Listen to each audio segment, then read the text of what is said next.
won't stop till I hear him say,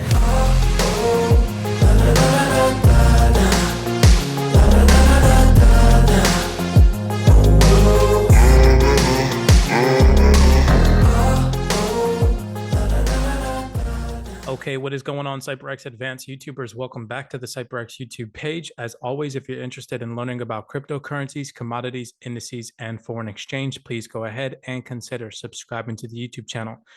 In today's video breakdown, ladies and gentlemen, I want you all to sit back, relax, and enjoy this deep rabbit hole dive of these videos that I've pieced together for you all, explaining to you all in extreme detail how the elites operate inside of spheres of influences. This includes finances, media, technology, the military, and as well as politics. Ladies and gentlemen, wake up for yourselves, for your friends, for your family members from the system. Escape the matrix. I hope that these video displays that I pieced together for you all are really, truly eye-opening. Share these video breakdowns. I really do appreciate the love and the support. And without further ado, let's jump down the rabbit hole together.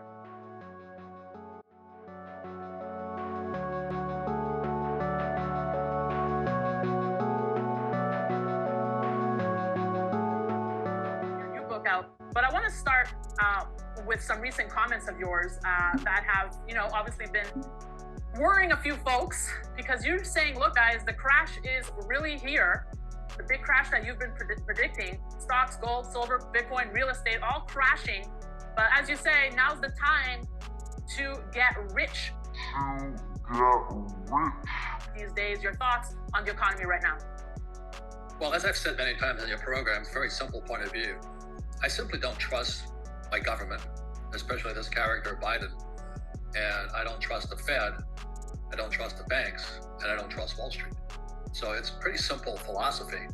In other words, what I say, every time I'm on your show, if you can print it, I don't want it.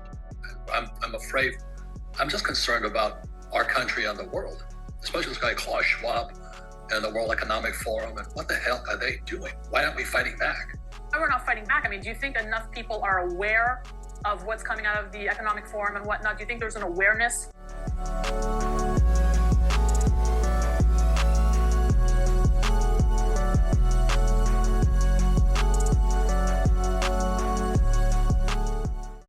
Leads to another. You start with a plague, something we don't see very often, a really large global pandemic which kills millions of people, disrupts the economy in all kinds of ways, disrupts labor markets in all the major economies as well as the minor ones. Then you hit it with a big monetary and fiscal policy shock. I think Larry Summers got it right last year when he said this is fiscal overkill. And then you add the geopolitical shock. So it's not actually a bell curve we're looking at. In most cases, when we're looking at historical disasters, it's not normally distributed at all. And that's why people find it hard to think about. That's why people find it hard to think about. So the confidence trick could potentially lead to the bit where the emperor's got no clothes if we carry on like this, and the illusion of power from our powers that be and our great masters. If that erodes, are we really in for a very, very serious decline? I think, why shouldn't it be as bad as the 1970s? Why shouldn't it actually be worse? I mean, let's think about why it could be worse. Let's think about productivity growth. Looking at the supply side, that's actually worse than in the 1970s. Let's look at the level of debt. It's actually higher than in the 1970s. What about the demographics? They're clearly worse than in the 1970s. Last year I said we should be worried about the 1970s, and this year I'm going to say let's consider the possibility that the 2020s could actually be worse than the 1970s. On your bell.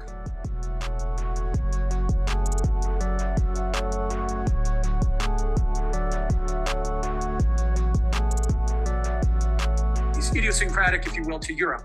The third thing is the dollar is the reserve currency. So when the world gets iffy, a war in the Ukraine, fears about high energy prices, uncertainty about whether or not we're in a recession, or if the globe is in a recession, what is the first thing an international investor does? Before they've finished even listing all the problems, put your money in the dollar and then figure out where you're going to go next, because it is the reserve currency. It is the safe asset. So there's a flight to safety going on.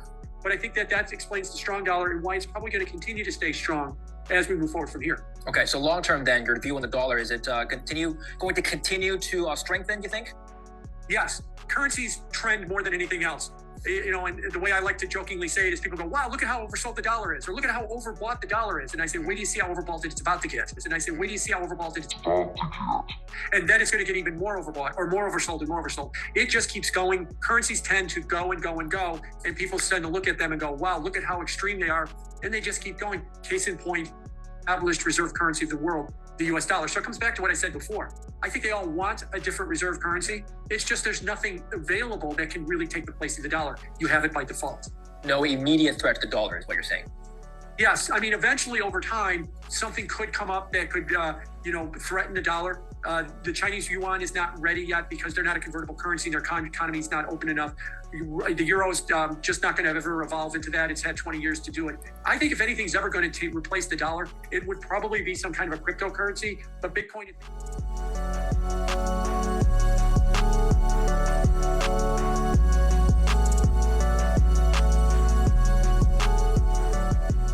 I think if anything's ever going to replace the dollar, it would probably be some kind of a cryptocurrency. But Bitcoin, Ethereum, or any of the cryptos, they're many, many years away from even thinking about them being a replacement for the reserve currency. So that's not happening anytime soon. How do I exchange bits of information for bits of value? So I do see the promise stronger than ever, but you're right. Some of the early, hey, this is going to change everything in 2 years. No, that didn't happen. Things take time. Things take time. Things take time. They're many, many years away from even thinking about them being a replacement for the reserve currency. So that's not happening anytime soon. But we've got to get those three things: tech, capital markets, and regulatory authorities working together. That's difficult, harder than the internet, in fact. So I think a lot of it is staying with it, working within the incumbents, but not keeping our eyes off the prize of access to all. Access to all.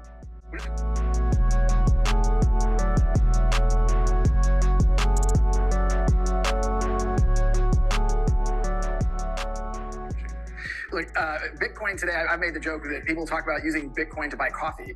The average Bitcoin transaction can take, as much as 20 minutes to complete a transaction. If you're going to use Bitcoin for that transaction, it's going to take a long time. Your coffee might get cold, and the transaction costs are going to double the price of your coffee. So I think, we may come to find that Bitcoin is kind of the Napster of digital assets.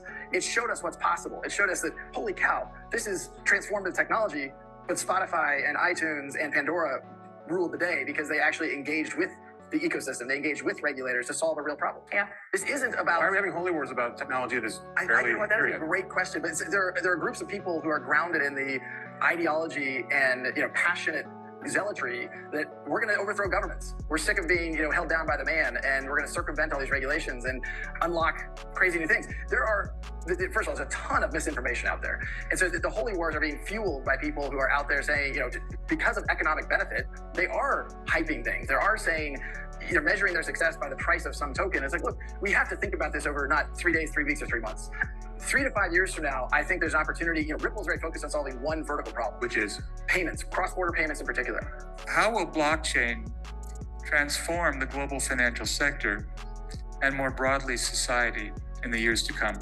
I do think it's useful to step back sometimes, and I think we get so caught up in the craziness of the crypto markets, and we lose sight of big picture. What problem are we really trying to solve at a macro level? And for Ripple, that always comes back to a common 3 words as a refrain, and it's really about enabling an internet of value. Well, I mean, to your point around scalability, when I hear scalability, I think of 2 things. One is transaction throughput, but it's also interoperability, right? I think that there isn't going to be one network to rule them all. There isn't going to be one network to rule them all. There isn't going to be one, you're going to have Alipay, and you're going to have maybe JPM Coin, and you're going to have, banks, payment providers, you name it. How do we stitch them together in a way that is as frictionless in terms of cost and speed as possible? Stitch them together. Right. And at the end of the day, I believe that XRP is going to function so importantly as a complement to the US dollar and all the other fiat dollars of the world, as a bridge between them, acting as a new oil or a new grease for this new digital system that we're moving to. So for you, they'll get it figured out. So for you, is it the one world currency? You know what? No, I don't think so. I think it is a bridge to all the currencies. But not keeping our eyes off the prize of...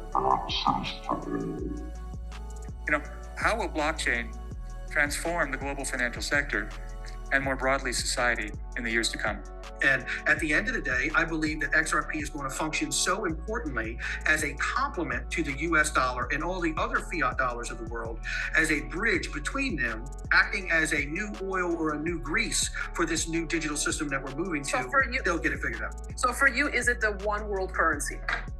You know what? No, I don't think so. I think it is a bridge to all the currencies. And I think and I don't want to act like I'm trying to, parse words here, but I do believe it is a complement. If you're an investor listening to me, they want to make you stop buying things by scaring the hell out of you with a falling stock market. They want to make you stop buying things by scaring the hell out of you with a falling stock market. That's what they want. I've kind of gone out of my way to try and not predict short-term price movements in these coins, but I've been trying to really tell people this system of a new kind of financial system that we see is something that I think is real. It is going to continue to move forward. It will have its fits. It will have its starts.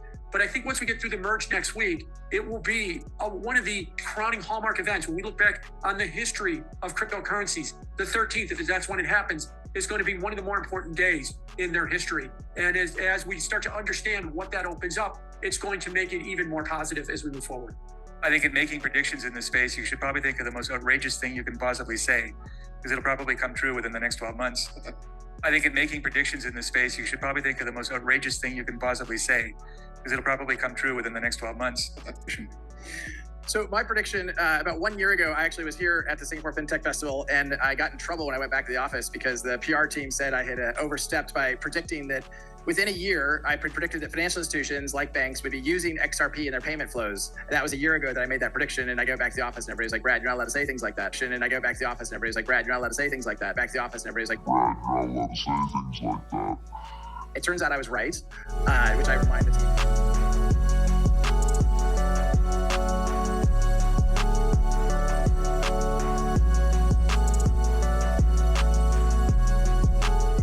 I think one of the things that will surprise us a year from now is that banks will be custodying digital assets directly.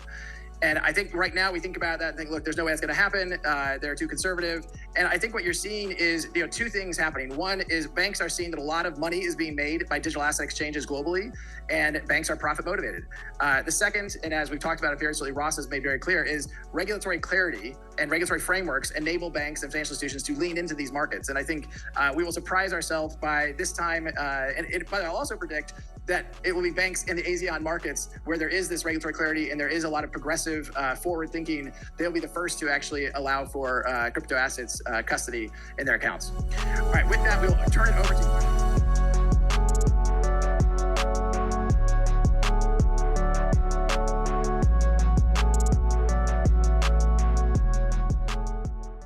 So I hope that you all enjoyed that video display, that deep rabbit hole dive. You all have to piece together your own personal bias. Nothing that we constitute here is financial advice, but you have to admit something massive is coming. There's going to be a massive shift that takes place in the near future. You guys and gals have to ask yourself, are you going to be a part of that shift? Or are you going to be a person in the future that says, I did not participate in this global revolution? Okay, blessings to you guys all. If you like this video breakdown, make sure that you smash that thumbs up button, subscribe to the YouTube channel. We do appreciate the love and the support. Comment in the description down below if you all enjoyed this video display. I will have many more videos like this one. As always, be cognizant, be aware, do your own personal research. Nothing that we constitute here is financial advice. As always, I will see you guys in the next video breakdown. Won't stop till I hear him say, oh, oh, la, la, la, la, la, la.